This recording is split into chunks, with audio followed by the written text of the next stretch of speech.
Let's bring in Reform California Chairman Carl DeMaio and the California Republican National Committeeman Sean Steele. Gentlemen, welcome to you both. It's interesting because he's making jokes about it, Carl, right? And the whole concept is the White House today was very severe about, listen, he got out of that room because he didn't want to, any kind of possibility. He was right next to that 81-year-old vulnerable Vietnam vet.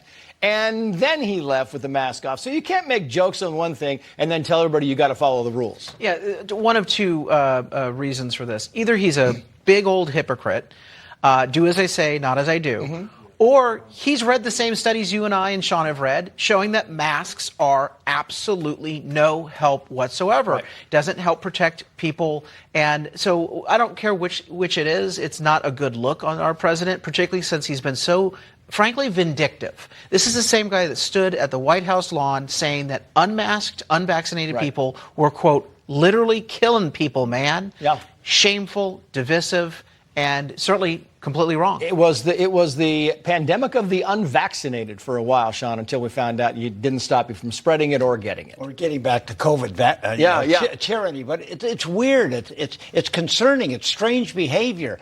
I made this prediction before. I'm going to stick with it. I don't think by Christmas time Joe Biden's going to be a serious candidate. I think he's going to have to drop out. He'll be pushed out. He's doing too many strange things, and the timeline's getting shorter and shorter. He walked out in the middle of that audience in the last 24 hours with no rhyme or reason. Nobody knew what he was doing. Yeah.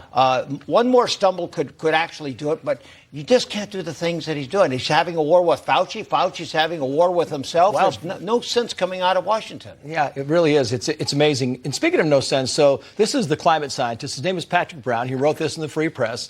Left out the full truth to get my climate change paper published. To put it bluntly, climate science has become less about understanding the complexities of the world and more about serving as a kind of Cassandra, urgently warning the public about the dangers of climate change. However understandable this instinct may be, it distorts a great deal of climate science research, misinforms the public, and most importantly, makes practical solutions more difficult to achieve. I mean, if you don't sound the climate alarm, Carl, you're not getting published. And if you're not getting published, your career goes down the tubes. Well, I'll add one layer to that. If you don't carry the party line on climate alarmism, you're not getting funded. You're not going to get the taxpayer grant for your research to then get funded to put a paper into a journal that doesn't tell people the truth. These people then peer review each other, give each other thumbs up and reward each other grants, and then cite each other's erroneous, quote unquote, scientific studies in furthering this narrative.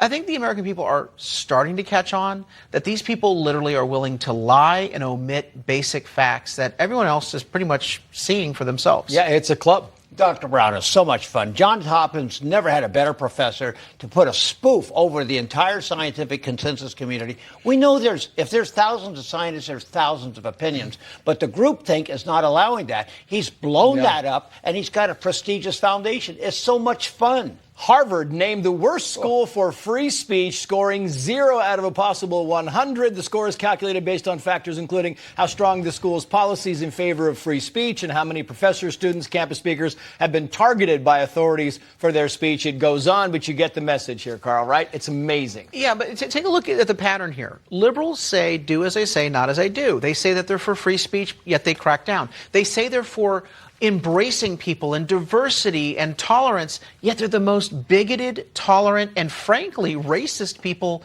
in today's day based on their own standards. So, look, the hypocrisy is astounding. The American people need to see it for what it is. 15 seconds. Yeah, I get to sue them. I do it for fun. There's groups all over California. Right now we got a big action in University of San Diego. You'll hear more about that. Free speech is under attack in the worst parts of the world, and that's American universities. I'm a University of San Diego guy, and there's nothing more fun than suing hypocrites. Sean Steele, Carl DeMaio, thank you both. Thanks for watching. Help us break through the censorship of the liberal media by liking this video, sharing it with your friends, and subscribe to my YouTube channel.